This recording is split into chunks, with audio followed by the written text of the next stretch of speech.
주 예수님, 아멘. 주님을 사랑합니다. 아멘. 2013년 3월 우리가 이 새해를 또 하나님의 말씀으로 시작하고 우리가 이 말씀 안에 우리 자신을 두기 원합니다. 이 말씀을 붙잡기 원합니다. 우리에게 말씀으로 공급해 주소서. 말씀으로 하나님의 백성을 축복하시는 주님, 생명의 말씀과 은혜의 말씀, 하나님의 말씀, 그리스도의 말씀, 모든 풍성한 말씀으로 우리를 축복해 주소서. 우리가 갈라디아서를 가지고 또 이번 학기에 누리기 원합니다. 은혜를 얻기 원합니다. 우리에게 더 빛을 비춰주소서. 이 말씀을 새로운 방식으로 우리에게 열어주소서. 우리는 갈라디아서를 새로운 방식으로 알기 원합니다. 신선하게 또 이 말씀을 받기 원합니다. 적극적이고 현재의 말씀이 있기를 원합니다. 주님, 여기에 참석하신 헌신한 형제 자매님들을 기억하시고 말씀으로 공급해 주소서. 드러내 주소서. 치료해 주소서. 우리에서 건져 주소서. 악한 종교적인 시대로부터 구원하여 주소서. 바울의 복음을 보여주소서. 우리의 낮고 낮은 관념 안에 있는 복음에서 높은 바울의 복음 안으로 주여 우리를 이끌어 주소서. 주님을 감사합니다. 이번 학기를 축복해 주소서. 지금 이 시간도 축복해 주소서. 오늘 있을 모든 메시지 가운데 함께 하시기 원합니다. 아멘.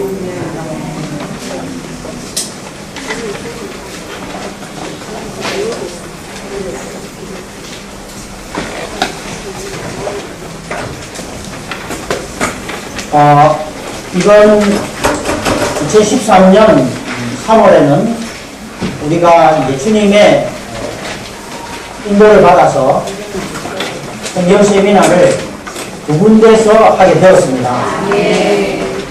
남부에서는 신약을 노선을 따라 다룰 계획이고, 북부에서는 구약, 창세기를 다룰 계획입니다. 창세기도 너무 풍성합니다. 그래서 여기에 참석하신 자매님들 가운데 갈망이 있으시다면 북부까지 40분 걸리더라고요. 지하철로.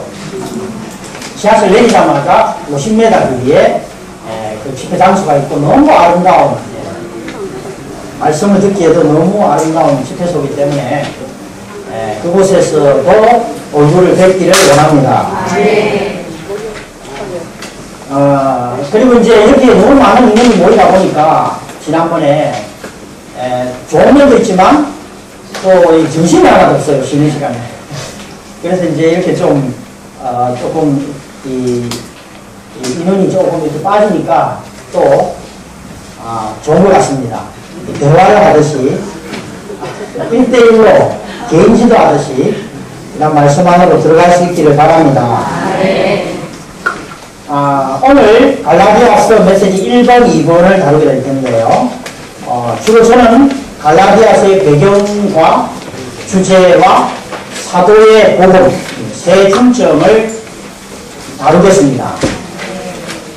이 말씀에 들어가기 전에 우리가 새롭게 해야 될 항목이 있는데, 우리가 신약의 모든 성경을 볼 때 우리에게 하나의 중심적인 안 통하는 이상이 있습니다. 그래서 우리가 갈라디아서를 추구하고 또 이러한 성경 세미나를 할 때 우리의 중심 노선은 하나님의 경륜의 이상이 있어야 한다는 것입니다. 하나님의 경륜은 하나님 다음으로 가장 중요한 것이고, 성경의 모든 장절, 성경의 모든 주제가 바로 하나님의 경륜입니다.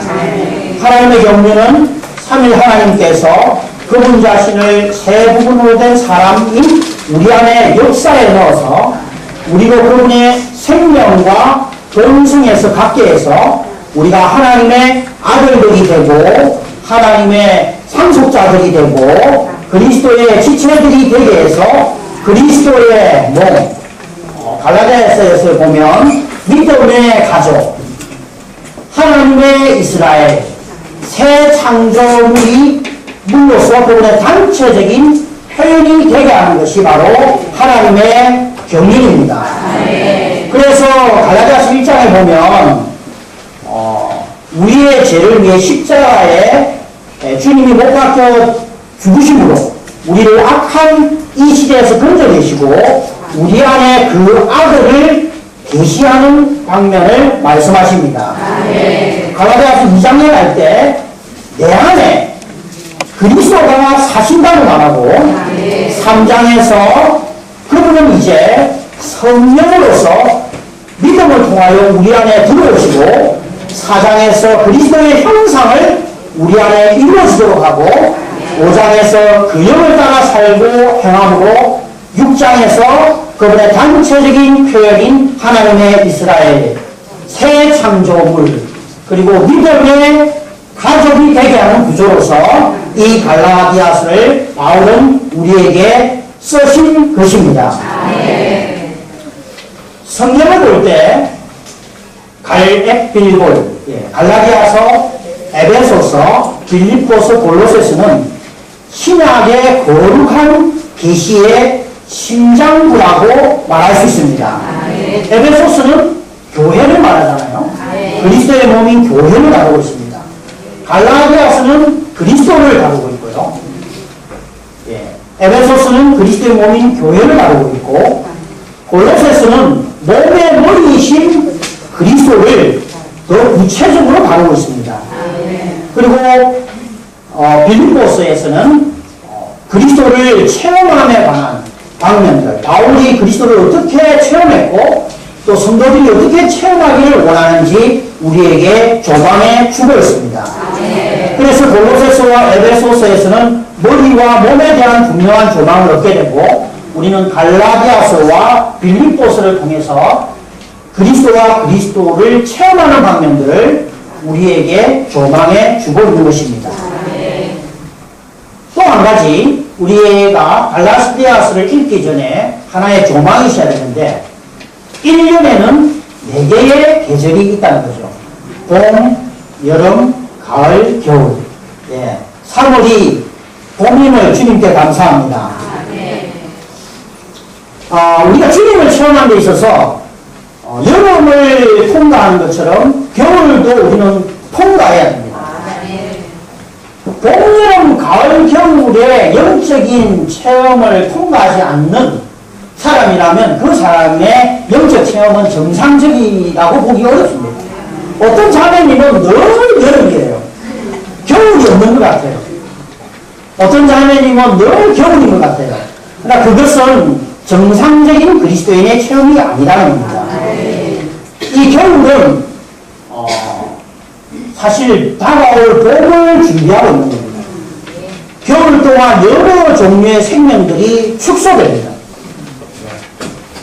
그래서 이 우리의 체험에서 우리에게 겨울이라는 영적인 체험이 우리에게 필요한데 갈라디아서는 우리를 축소시키고 영속되지 않아야 될 모든 것을 제거하는 겨울의 책이라고 말할 수 있습니다. 겨울에는 세균이 살균당하죠. 겨울에는 밤이 깁니다.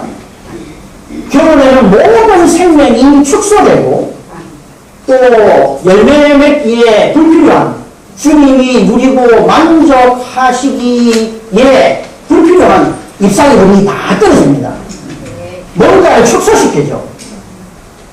그래서 예를 들면 우리가 영적인 노정 가운데에서 이 겨울은 너무나 필요한 겁니다. 여기에 앉아 계신 믿음 안에서 오래되신 분들은 이러한 체험이 있었는지 모르겠습니다. 여기 앉아 계신 분들 중에서 어떤 분들은 긴 겨울을 통과하고 계신 분들이 계실 수도 있고요. 어떤 분들은 빛이 충만하고 말씀만 읽으면 내 안에서 그 말씀이 비수같이 꼽히고 입만 열면 함께 지체들에게 도움을 주는 말이 흘러나오는 분들도 있을 겁니다. 영적인 여름의 상태. 그러나 겨울의 상태에 있는 분들도 너무 실망하지 마시고 여름의 상태에 계신 분들은 교만하지 마시기 바랍니다. 조만간에 겨울이 찾아올 것이기 때문에 정상적이라면 우리 그리스도인의 인생 가운데 어떨 때는 성경을 펴고 어떨 때는 성경을 읽고 어떨 때는 기도하고 찬송 부르면 찬송 무림이 가득하고 느낌이 풍성하고 기도할 때마다 주님이 들어주시는 그런 여론도 있지만 아주 긴 어둠의 터널을 통과하듯이 주님은 어떤 말씀도 없는 것 같고 빛도 없고 찬송을 불러도 닝닝하고 지체들의 신음을 들어도 아무런 느낌이 없을 때가 있습니다. 그것은 겨울을 통과하는 것이죠.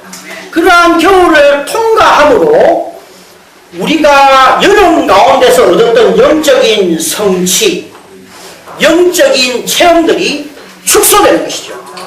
만약에 우리가 얻은 영적인 체험과 영적인 성취가 그리스도를 대체한다면, 그리스도 자신, 그리스도의 임재, 그리스도의 얼굴을 대체하는 것이라면 그 긴 겨울을 주님이 허락하셔서 그 안에 있는 영적인 성취와 은사와 재능들을 축소시키는 역할을 하는 것이 바로 겨울이라는 것을 우리는 보아야 합니다.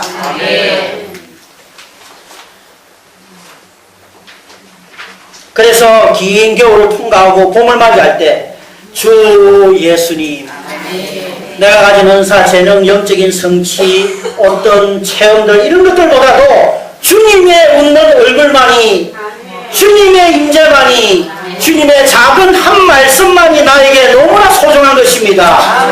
나의 은사, 재능 다 버릴 수 있습니다. 주님의 임재가 나에게 너무나 필요합니다. 이러한 관점을 가지고 갈라디아서를 한번 읽어보시고 이번 성경 세미나에 이번 학기에 참석해 보시기를 권면합니다. 그래서 갈라디아서를 6장밖에 안 되기 때문에 읽어보시고요. 누리고 말씀을 듣고 성경 세미나에 참석하시고 다시 모바일 영상 성경 세미나를 또 들으시면서 은혜를 받으시는 한 학기가 되시기 원합니다. 배경에 들어가겠습니다. A. 고대 로마 제국의 한 지역인 갈라디아 여러 교회들은 유대교도들에 의해 미혹당했다. 그들은 그리스도로부터 유대교로 미혹당하여 빗나갔다. 갈라디아서를 합당하게 연구하려면 이 책의 배경과 주제를 알아야 합니다. 모든 성경은 특별한 배경을 가지고 있습니다. 주님은 거룩한 계시를 나타내기 위한 기초로서 소극적인 배경을 사용하시는 분이십니다. 배경이 어두울수록 주님의 계시는 더 빛을 발하고 더 우리에게 분명하게 드러나는 것입니다. 요한복음을 보면 요한복음도 소극적인 배경에 맞서서 쓰여진 신약의 책입니다. 요한복음은요 1세기 마지막 10년 동안에 쓰여졌습니다. 그 당시에 그리스도인들 사이에는 그리스도의 신성을 부인하는 경향이 있었습니다. 어떤 이들은 그리스도의 신성을 의심했고 다른 이들은 이 진리를 부인하기도 했습니다. 그래서 이러한 배경 하에서 이 요한복음이 사도 요한에 의해 쓰여졌습니다. 그래서 우리가 요한복음을 읽을 때 그리스도의 신성의 영원성과 절대성, 그리스도의 영원한 존재성, 영원한 생명, 그리스도가 우리의 생명 되심에 대한 조망을 우리가 요한복음을 통하여 갖게 되는 것입니다. 바울의 서신서들 중에서 성경 안에 들어가 있다는 것이 너무나 부끄러울 정도의 책인 고린도전서에는 고린도 교회 안에 너무나 많은 입에 담지도 못할 분열, 음행, 죄상의 문제, 그리고 다툼, 소송의 문제, 부활을 의심하는, 진리를 의심하는 문제, 많은 분쟁과 혼란이 이 배경에 깔려 있는데 이 고린도 전서가 그것을 배경으로 쓰여졌다는 것이죠. 이 고린도 교회에 어두운 배경이 없다면 우리가 어떻게 그 고린도전서 안에 있는 이 풍성한 계시 말씀을 우리가 볼 수 있겠습니까? 고린도 교회에 대해 감사합니다. 고린도전서를 통해서 우리는 그리스도가 우리의 의로움이고 우리의 거룩함이고 우리의 구속함이고 그리스도가 우리의 지혜이고 하나님의 건축의 기초이고 유월절, 무교병, 생명 주는 영, 주님과 한영됨, 영적인 양식, 음료, 반석, 머리, 몸, 첫 열매, 마지막 아담, 생명 주는 영으로서 그리스도를 먹을 수 있고 마실 수 있고 전기로서도 누릴 수 있고 모든 것을 포함한 만유를 포함한 그리스도로서 누릴 수 있다는 것을 우리는 고린도전서를 통해서 알게 되는 것입니다. 골로새서는 바울에 의해서 쓰여진 책으로서 특별한 배경이 있습니다. 아주 고급적인 고급적인 문화를 배경으로 쓰여졌죠. 그러나 이 교회 안에 침범한 이 문화는 그리스도를 대치해서 교회를 손상시키고 몸을 손상시켰습니다. 철학, 종교, 금욕주의, 영지주의, 신비주의 이 고상한 문화들이 교회 안으로 들어오는데 이것을 배경으로 골로새서가 쓰여진 것입니다.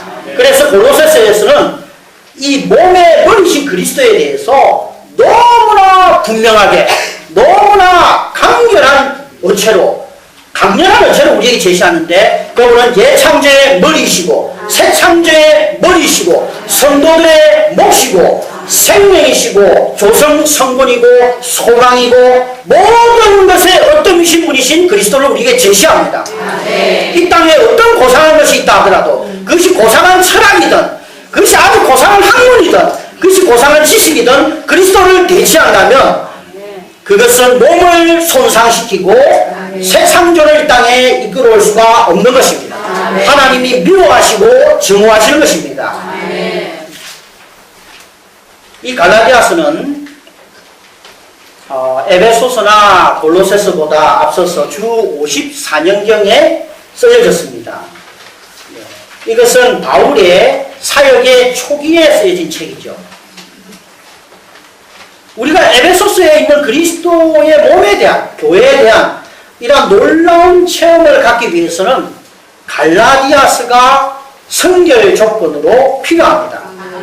갈라디아서는 율법을 가진 종교와 대치되는 그리스도를 우리에게 계시하고 있습니다.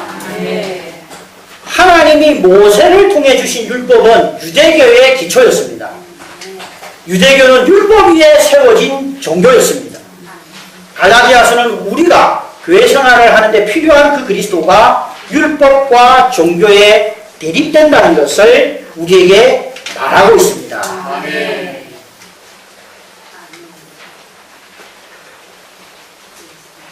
비번 다른 복음은 유대교의 율법을 지키는 것을 가리킨다. 그리스도의 은혜는 모세의 율법과 반대된다. 유대교도들은 그리스도의 복음을 변절시키고 왜곡함으로써 교회들을 요란케 했고 믿는 이들을 잘못 인도하여 모세의 율법으로 되돌아가게 했다.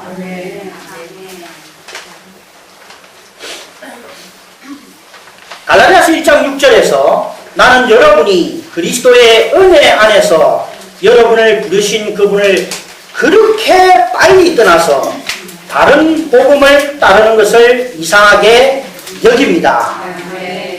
여기서 바울이 말한 다른 복음은 유대교의 율법을 지키는 것을 말하고 있는 겁니다. 갈라디아서 읽어보면 바울은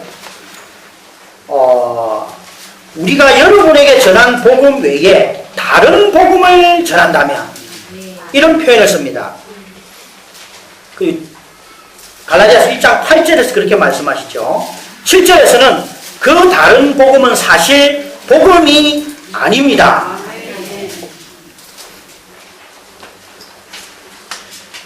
바울은 확신이 있었는데요. 자기 자신이 갈라디아 지역에 전한 복음은 다른 복음이 아니었다는 것이죠. 이 다른 복음은 유대교의 믿는 이들이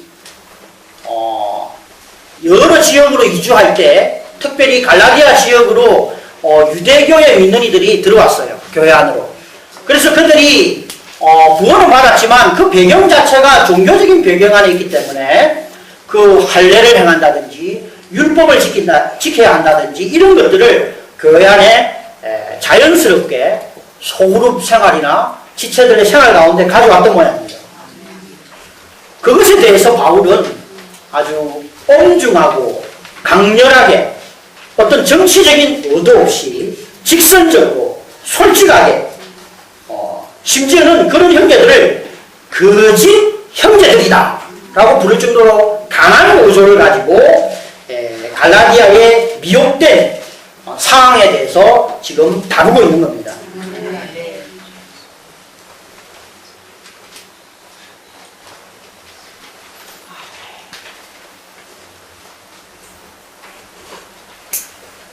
1번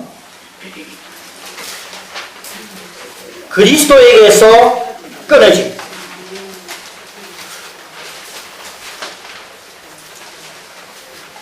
우리가 주님을 영접하고 그리스도를 우리의 구주로 영접하고 난 뒤에 믿음으로 갈라디아서 3장에 있는 것처럼 그 영을 받아서 하나님의 아들들이 된 이후에도 우리가 율법으로 떨어지게 되면 우리는 그리스도에게서 끊어지게 되는 것입니다. 갈라디아에 믿는 이들은 믿는 이들이었습니다. 그러나 유대교의 배경을 가진 믿는 이들의 영향으로 인해서 율법으로 그들이 빗나가고 떨어지게 될 때 그들은 그리스도에게서 끊어지게 되었고 이것은 무너 떨어지는 것이었고 결국 이것은 하나의 절단된 상황, 미국 표준역으로 말하면 그리스도로부터 절단된 이라는 표현을 갖습니다. 그래서 그리스도로부터 끊어지고 분리되는 결과를 갖는 겁니다. 그리스도는 은혜고요. 그리스도는 은혜, 모세를 통하여 우리에게 율법이 주어졌죠. 우리의 체험 가운데서도 우리가 주님을 누리고 은혜로서 주님을 누릴 때는 우리는 그리스도와 연결되어 있습니다. 그러나 우리가 율법으로 떨어지자마자 내 자신을 정죄하기 시작하고 또 자기가 지키고 있는 그 율법의 항목을 가지고 다른 지체들을 유죄 판결하기 시작합니다. 그때 우리는 즉시로 그리스도에게서 끊어지는 체험을 갖게 되는 것이죠. 지체들을 유죄 판결하고 자신을 유죄 판결하고 율법을 통하여 어렵게 되려고 하고 행위로서 하나님 앞에 의로 나타나려고 할 때 우리는 또한 두 번째 은혜로부터 떨어지게 되는 겁니다.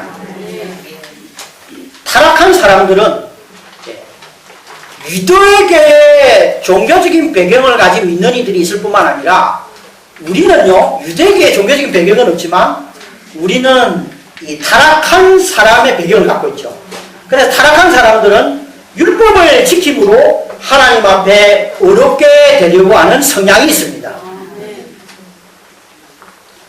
사실 성경은 우리에게 말하기를 어렵게 되는 유일한 길은 그리스도 안에 있는 믿음으로 주 예수 안에 있는 믿음으로 말미암은 것입니다. 그러나 갈라디아에 믿는 이들은 미혹당해서 율법을 지키려고 했던 것이죠. 그래서 그들은 특징이 율법에 의해서 어렵다함을 받으려고 하는 성향을 갖는 것입니다. 네 번째, 할례를 행함. 유대교도들은 갈라디아 사람들에게 억지로 할례를 행하게 했습니다. 창세기 17장에서 하나님은 아브라함과 그의 자손들에게 할례를 받으라고 명령하셨습니다. 어떤 남자이든지 할례 받기를 거절하면 회중에서 끊어졌죠. 그러나 할례는 신약에 와서 그리스도의 십자가의 못 박힘의 예표입니다. 육을 잘라내는 참된 할례는 구약에서 행해진 할례가 아니라 그리스도의 십자가의 못 박히심입니다. 우리의 육체는 그리스도의 십자가에 의해서만 처리될 수 있는 것입니다. 그런데 그 물질적인 영역 안에 있는 그 할례를 통해서 하나님 하나님께 어렵게 되려고 하는 그러한 미혹당함이 갈라디아 교회 안에 있었던 것이죠. 그러한 상황들은 갈라디아 민원이들을 유대교 안으로 되돌아가게 하는 것이죠. 악한 종교적인 시대로 돌아가게 하는 것이었습니다. 다섯 번째, 육체로 온전해지려고 함. 육체로 온전해지려고 함이라는 것은 갈라디아 3장 3절에서 이것은 그들 자신의 노력으로 선한 것이 아무것도 없는 육신의 행위로 스스로 완전케 되고자 애씀을 의미합니다. 이러한 배경이 갈라디아서를 쓰게 된 배경인 것입니다. 자, 주제로 넘어가겠습니다. 주제는 회복력에 보면 있죠. 그리스도께서 율법을 대체하시고 종교와 전통에 대립되심.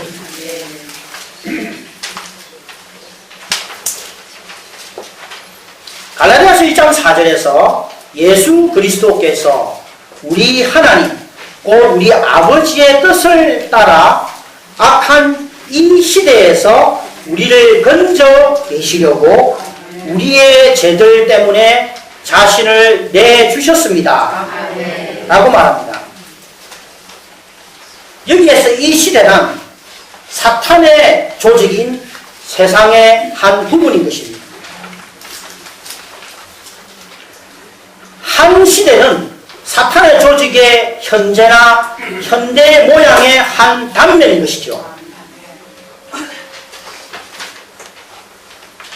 이 한 부분으로서의 이 시대라고 말할 때 이것은 한 부분으로서 사탄이 사람들을 빼앗고 점령하여 하나님과 그의 목적에서 벗어나게 하기 위해서 이용하는 것입니다.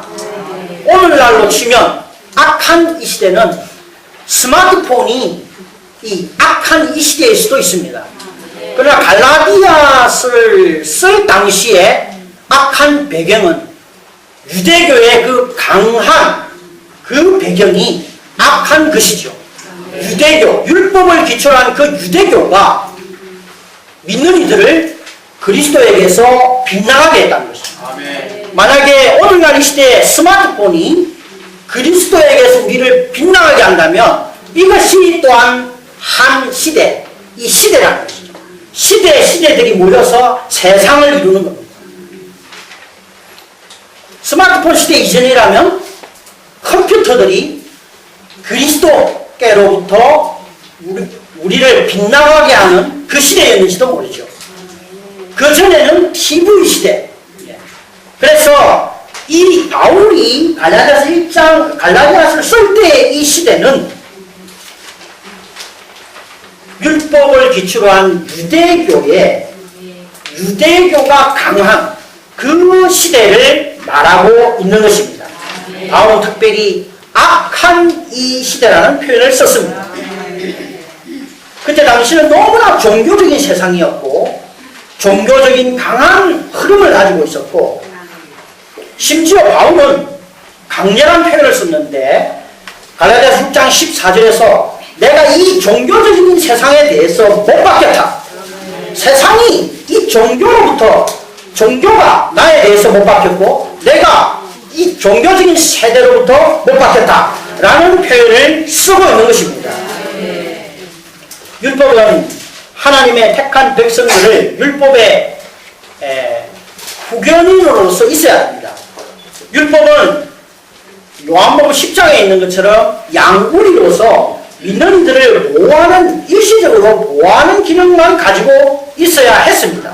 원래 그 기능이 어린이 인솔자, 농학선생, 그리고 또한 일시적으로 양구리 안에 주님의 양들을 일시적으로 가두어 두는 기능만 해야 되는데 그것이 그리스도 오셨는데도 그 양무리에서 양무리로 나와서 한 분 주님을 따르게 하고 그분의 단체적인 표현으로서 그분의 목적을 위한 그리스도께로 옮겨져야 되는데 이 전통, 유대교라는 종교가 미혹시켜서 그리스도로부터 떠나게 하는 역할을 했다는 것이죠.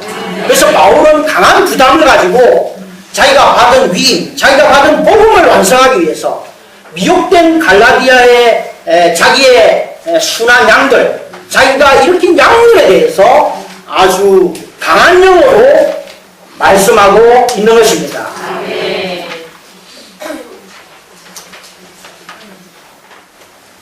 그래서 1장 4절에서 심지어 이런 표현을 씁니다. 그리스도께서 여러분들을 죄로부터 구출하기 위해서 라는 표현을 안 쓰고요. 이 악한 종교적인 세대에서 구출하려고 우리의 죄를 위해서 자신을 주셨다라고 표현하였습니다.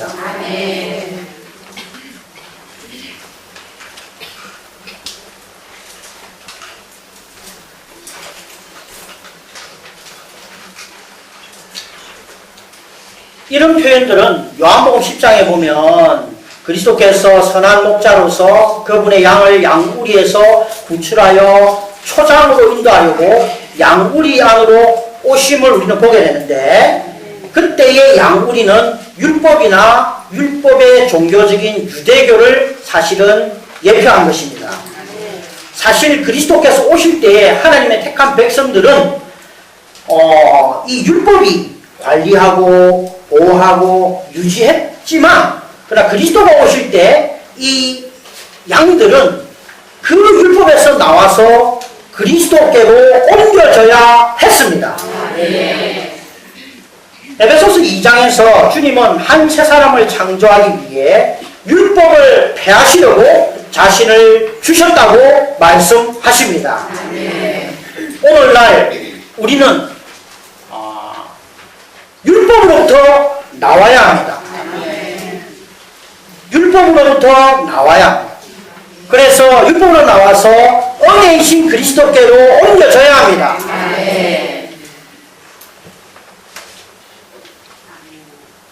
오늘날 대부분의 그리스도인들은 종교적인 울타리 안에 갇혀 있습니다.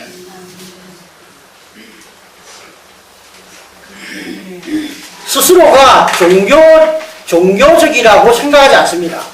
나는 그래도 회복 안에 있다, 그렇기 때문에 나는 은혜 안에 있다라고 생각하지만, 실제 집에서 하는 일은 자녀를 대하실 때 율법으로 대합니다.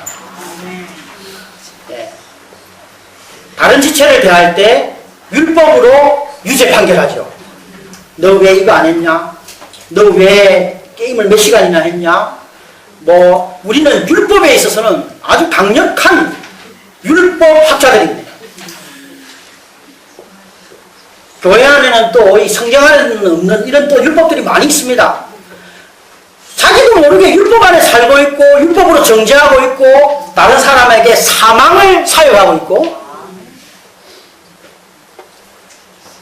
우리가 자녀들에게 갈 때 어느 정도의 율법도 필요하지만, 우리가 명심해야 될 것은 우리는 신약의 복음의 제사장이고요, 주 예수님처럼 은혜를 사역해야 됩니다.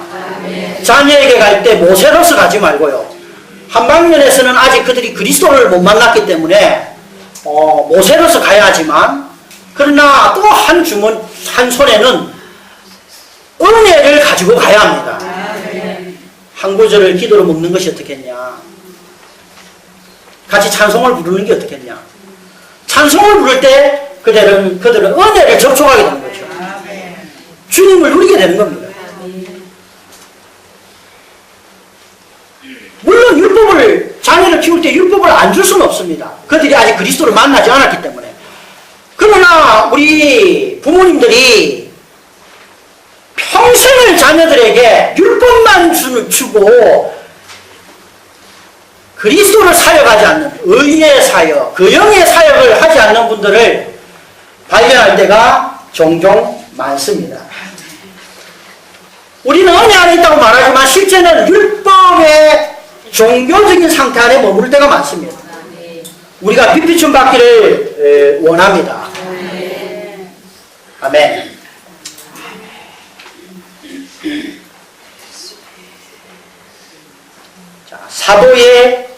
사도된 바울 B번. 이 1장 1절에서 바울은 그의 사도 직분에 대해서 말하면서 사람에게서 난 것도 아니요 사람으로부터 말미암은 것도 아니라고 말합니다. 오직 예수 그리스도와 및 죽은 자 가운데서 그리스도를 살리신 하나님 아버지로 말미암아 사도된 바울은 이 사도 직분이 바울이 전한 복음과 관련이 있습니다. 그래서 갈라디아서의 목적은 이 서신을 받는 자들로 하여금 사도 바울이 전한 다른 복음이 아닌 거짓 형제들에 의해 전해진 다른 복음이 아닌 사람의 가르침에서 온 것이 아니고 하나님의 계시로부터 온 것임을 알게 하려는데 그 목적이 있는 것입니다.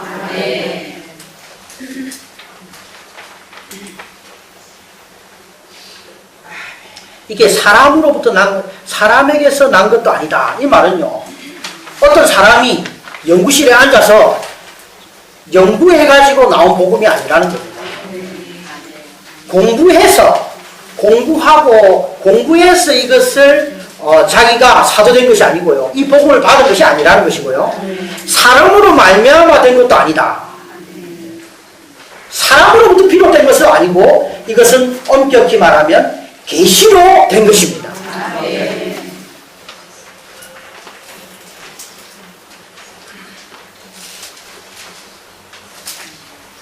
10번 하나님 아버지와 주 예수 그리스도로부터 교회들의 은혜와 평강이 있음. 은혜는요, 우리가 조금 전에 찬송을 불렀잖아요. 은혜는 뭐냐? 아들 안에 은혜에 대한 참된 정의는 아들 안에 계신 하나님 자신입니다. 우리는 은혜를 누리기 원합니다. 은혜가 있어야 돼요. 은혜. 우리의 누림이 되신 하나님이 은혜인 것입니다. 우리의 그리스도인의 생활 가운데서 누림이 있어야 돼요. 쉬는 집회에 누림이 있어야 되고, 소그룹생활에 누림이 있어야 되고, 지체들과의 개인적인 교통 가운데 누림이 있어야 됩니다. 어떤 지체와 교통하면 누림이 없어요. 은혜가 없다는 겁니다. 은혜가 되지 않는 거죠. 항상 다른 지체를 후벼 파고 그 어떤 일의 허점, 여기에 나무 갓김목 땡겨보고 벽지가 고급인가 보고 은혜가 없다는 거예요. 우리는 은혜를 흘러보내는 자들이 되기 원합니다. 먼저 그러려면 우리가 은혜를 누리는 사람이 돼요. 저는 사실은 다른 사람의 허점을 찾는데 대단히 전문가입니다. 사실 예전에. 그러고 그렇게 살다 보니까 저한테 은혜가 안 되더라고요. 그래서 제가 기도를 많이 했습니다. 이렇게 보통 우리가 알고 있기로는 교회생활 하면서 다른 지체에 탁 볼 때 한마디를 했을 때 그 지체가 어떤 의도를 가지고 하는가, 저게 거짓말이 아닌가, 그리고 그 사실을 알려고 하고 이런 것이 지혜롭고 좋은 것이라고 생각을 했는데 어느 시점이 지나고 나서 알게 된 것은 그것은 내한테 덕이 안 되고요, 은혜가 안 되고요, 유죄 판결만 나오게 되고 다른 지체를 판단하는 것밖에 안 돼요. 결국 나만 손해입니다. 그 지체는 그냥 교회생활 잘하더라고. 그렇게. 결론적으로 말씀드리면 은혜를 누리는 자들이 되기를 원합니다. 은혜 안에 사는 자들이 되기를 원합니다. 우리의 누림이 되신 하나님, 아들 안에 계신 하나님, 바울이 지금 이것을 갈라디아 성도들에게 말하고 있는 거죠. 갈라디아 성도들은 유대교로 떨어져가지고 자기가 행위로서 주님께 열심히 노력해서 하나님께 드러나려고 하고 완전해지려고 하고요, 할례 안 받은 사람 정죄하고 있고요, 이런 고통 속에 살고 있는 갈라디아 성도들에게 은혜와 평강이 있기를 바라는 기도가 흘러나오고 있는 겁니다. 우리의 교회 생활에 절실히 필요한 것은 자르고 나누고 지적하고 판단하는 게 아니고 은혜가 너무나 부족합니다. 은혜이신 그리스도를 누리는 자들이 되기를 원합니다. 사도의 복음, 은혜의 복음이죠. 이것은 사도 바울에 의해 전파된 복음입니다. 갈라디아서 1장 6절부터 12절까지 바울이 자신의 복음에 대해서 말하고 있습니다. 심지어는 우리가 여러분에게 전한 복음 외에 다른 복음을 전한다면 저주를 받을 것입니다. 심지어는 우리 자신이나 하늘에서 온 천사일지라도 바울 자신이라도 주님께 받은 계시를 받은 그 복음 아닌 다른 복음을 바울이 전한다면 바울 자신도 저주를 받기를 원한다고 말하는 것입니다. 그리고 바울은 계시로서 이 복음을 받았다고 확신 가운데 말하고 있죠. 많은 오늘날 그리스도인들이 죄인들이 하나님의 아들인 예수 그리스도가 육신을 입고 우리의 죽으심으로 우리의 죄를 사하시고 이제 구원받았다. 그래서 우리의 죄를 위해서 십자가에 돌아가셨다. 그 정도의 복음을 알고 있습니다. 주님은 우리 죄를 위해서 십자가에 못 박아 죽으셨고 우리는 사함받고 구원받았다. 이것은 복음의 일부분입니다. 틀린 것은 아니지만 너무 우리가 알고 있는 우리 성경 안에 있는 복음의 항목들의 1%밖에 안 되는 겁니다. 바울은 신약의 이 서신서들을 통해서 그가 본 주님으로 같은 계시, 이 복음의 계시를 우리에게 모든 서신서들을 통해서 우리에게 보여주고 있습니다. 사실 마태, 마가, 누가, 요한복음은 복음서입니다. 그러나 이것은 4개의 복음서죠. 근데 바울이 로마서에서 히브리서까지 바울이 쓴 서신서는 5번째 복음이라고 말할 수가 있습니다. 그것은 바울의 복음이죠. 마가복음은 마가의 복음이고, 마태복음은 마태의 복음이고, 요한복음은 요한의 복음이고, 바울이 쓴 이 많은 서신서들은 바울의 복음입니다. 5번째 복음이죠. 마태복음은 다윗의 아들인 그리스도가 이 땅에서 천국을 세우기 위해서 왕으로 오셨음을 계시합니다. 그래서 마태복음은 왕국의 복음이라고 말하죠. 요한복음은 영원한 생명을 강조합니다. 그래서 생명의 복음입니다. 태초로부터 계신 그리스도가 하나님의 말씀이시며 하나님 자신이기도 함을 우리에게 보여주십니다. 그리고 그분은 거룩한 생명을 해방하셔서 자신을 영원한 생명으로 우리 안에 들어오시기 위해 십자가에 돌아가셨다고 요한복음이 우리에게 말씀하십니다. 누가복음은 제3의 복음이죠. 우리가 우리의 구속자가 되기 위해 사람으로 오시고 구속을 성취하시고 제3의 문제를 위해 죄의 문제를 해결하기 위해 십자가에 돌아가신 것에 대한 기록들이 누가복음에 나타납니다. 마가복음은 섬김의 복음이죠. 그리스도는 하나님의 백성을 돌봄으로써 하나님을 섬기기 위해서 노예로서 오셨습니다. 구속된 백성들을 섬김으로써 하나님을 섬기기 위한 노예로서 오셨다는 것을 마가복음은 우리에게 강조합니다. 그러면 바울의 복음은 어떻습니까? 바울의 복음은 이 사복음서를 다 포함하고 그보다 더 풍성하게 우리에게 계시하고 있습니다.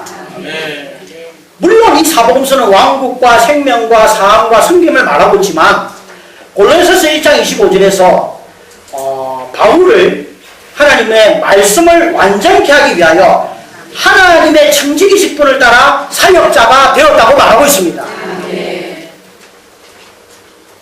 그래서 바울의 복음서가 없으면 이 복음의 계시가 완성될 수가 없고 완전하게 될 수가 없습니다. 복음의 많은 중요한 중점들이 바울의 글에서 발견되는데 골로새서 1장 27절에서는 그리스도가 영광의 소망이다 라고 말합니다. 마가복음에서는 영광의 소망이다라는 표현이 없습니다. 내주하시는 그리스도라는 표현이 마가복음에서는 없습니다. 바울의 복음서에만이 에베소서 1장 13, 14절에서 그리스도의 영이 인을 치셨다라는 표현이 있습니다.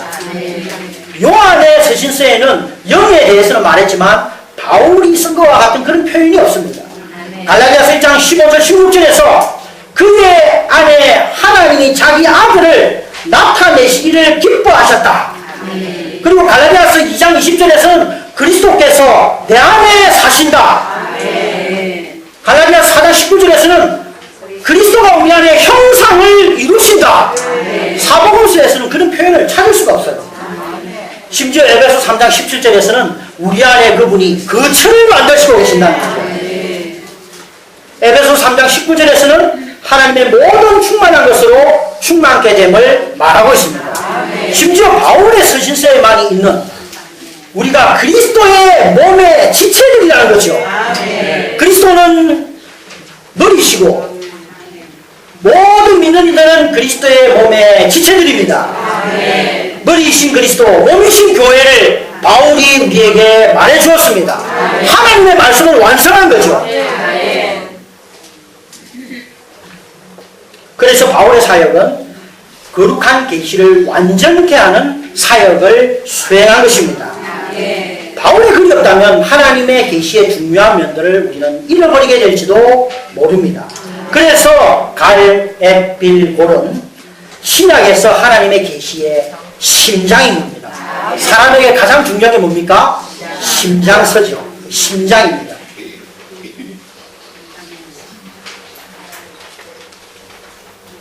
그래서 바울의 복음의 초점은 하나님의 아들, 하나님의 기름 부음 받은 자가 오늘날 우리의 생명이 되고 장차 우리의 영광이 되도록 우리 안에 들어와서 우리로 주님의 몸의 지체들이 되게 하고 만유 안에서 만유를 충만케 하시는 자의 충만인 이 몸은 새 사람이요 하나님의 가족이요 믿음의 가족이요 하나님의 참 이스라엘이 되는 것이 바로 바울의 복음인 것입니다.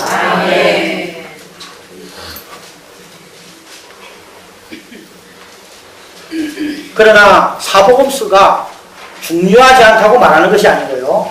우리는 마태복음이나 요한복음을 더 깊이 연구하고 그 안에 들어갈 필요가 있습니다. 왕국에 대한 행정에 관한 책 마태복음, 그리고 영원한 생명, 그리스도의 신성을 언급하는 이 요한복음은 너무나 깊은 책이고 너무 중요한 복음서입니다. 그러나 바울이 이렇게 넓게 보고 바울이 본 그 깊이 이러한 사상들은 사복음서에서는 발견되지가 않는다는 것을 우리는 보아야 합니다. A. 은혜의 복음입니다. 바울의 복음의 특징은 은혜의 복음입니다. 좀 전에 말했죠. 아버지, 아들, 성령이신 삼일 하나님이 우리의 누림이 되기 위해 과정을 거치신 것입니다. 우리에게 은혜와 평강이 있기를 원합니다. 바울이 갈라디아 성도들에게 말했어요. 여러분에게 은혜와 평강이 있기를 원합니다. 그런 것처럼 오늘 우리 여기 앉아 계신 형제자매님들 우리에게 은혜가 있기를 원합니다. 은혜 안에서 우리는 평강을 누리기 원합니다. 바울이 우리에게 전한 복음은 은혜의 복음입니다. 정죄의 복음이 아닙니다.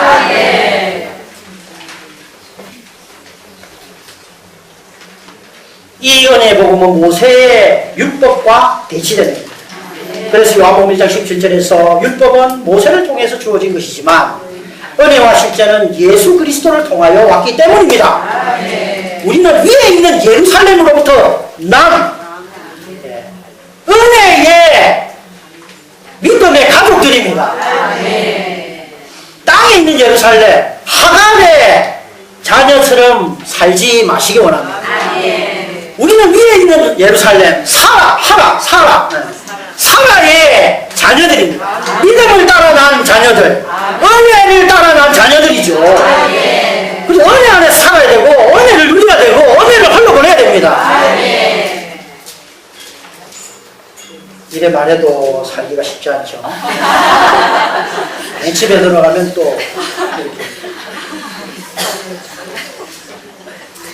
유일한 복음은 사도 바울에 의해 전파된 유일한 복음, 그리스도의 복음이고요. 이 복음은 유일한 복음입니다. 이 복음 외에 다른 복음은 없습니다. 뭐 이상한 복음, 14만 4천을 채우면 뭐 이런 복음은 바울이 분명히 말했습니다. 이 복음은 유일한 복음이라고 했습니다. 내가 전한 복음, 이 복음 유일한 복음이에요. 다른 복음은 없습니다. 다른 복음은 다 저주받을 것입니다. 왜곡되고 변질시키는 그들은 다 저주에 이르게 될 것입니다. 이건 내가 저주한 것이 아니고 사도 바울이 저주를 했습니다. 10번 사람에 따른 것이 아니라는 거죠. 이 복음은요 사람에 따른 것이 아닙니다. 사람이 개발하거나 사람이 연구해내거나 사람이 조합해거나 한 것이 아닙니다. 계시로서 받은 것. 그리고 사람에게서 받은 것이 아닙니다. 심지어 바울은요 베드로나 요한이나 야고보에게서 어떤 것도 받지 않았습니다. 바울에게도 베드로에게 배운 것도 아니고요 요한에게 배운 것도 아니고 야고보에게서도 배운 것이 아닙니다. 사람에게 받은 것이 아니라는 것이죠. 사람에게 배운 것이 아니었습니다. 이 복음의 근원이 사람이 아님을 강조하고 있는 겁니다. 이것은 예수 그리스도의 계시로 말미암아 받은 것입니다. 그래서 갈라디아서 1장 12절에서 왜냐하면 이 복음은 내가 사람에게서 받은 것이 아니고 배운 것도 아니며 오직 예수 그리스도께서 계시하신 것을 통하여 받은 것이기 때문입니다.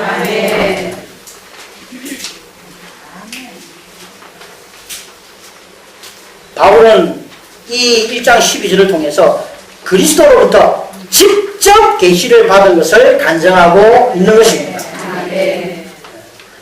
이 바울의 서신서들을 한번 읽어보시면 이것은 사람에게서 나올 수가 없어요. 이러한 표현들, 이러한 어조들, 이러한 확정들 이런 것들은 다 그리스도로부터 아라비아에 머무는 동안 바울이 아라비아에 머무는 동안 이 계시를 받았을 것이다 라는 또 추측이 있습니다. 심지어 공자가 아무리 뛰어난 고대 이 철학자지만 그의 글이 아무리 뛰어나고 탁월하다 할지라도 바울의 서신과는 비교할 것이 안 됩니다. 공자의 글은 진흙이고 바울의 글은 금입니다. 진흙을 잊지 말고 금을 취하기 원합니다. 이번 성경 세미나를 통하여 우리 안에 금이 더해지기 원합니다. 갈라디아서를 5번, 6번, 7번 읽을 때 우리 안에 금이 더해지고요. 세상의 온갖 자기 개발, 자기 처세술, 서적들 아무리 읽어봐야 그건 다 진흙입니다. 그 책 읽는 사람은 10년이 지나도 또 그 책 나오면 또 그런 책 읽고 있어요. 개선해도 결국 그것은 율법 안에 있는 겁니다. 집은 그리스도의 노예로서 이 복음을 전파. 갈라디아서 1장 10절에서 내가 지금 사람들의 마음을 얻으려는 것이겠습니까? 아니면 하나님의 마음을 얻으려는 것이겠습니까? 혹은 내가 사람들을 기쁘게 하려는 것이겠습니까? 내가 지금까지 사람들을 기쁘게 하려 했다면 나는 그리스도의 노예가 아닙니다. 바울은 이 갈라디아서를 쓸 때 사람을 기쁘게 하려는 것도 아니고요. 하나님을 기쁘게 하려는 하나님의 노예로서 이 복음을 전파하고 살고 누리고 기록하고 이것을 말했던 것입니다. 주님을 찬양합니다.